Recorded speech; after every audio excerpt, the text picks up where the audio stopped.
Shri DVR మూర్తి గారు Shri doctor Dasarathi కృష్ణమాచార్యుల గొప్పతనాన్ని గురించి ఒక పద్యం రాశారు.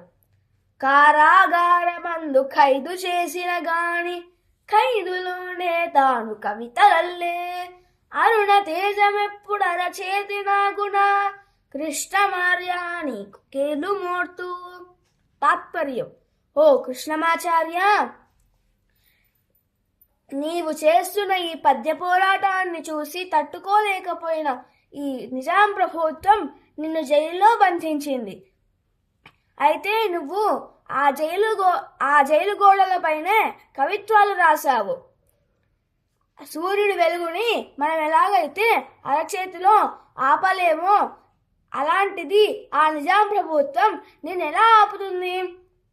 అందుకే ఓ కృష్ణమాచార్య, నీకు చేతులెత్తి నమస్కరిస్తున్నాను.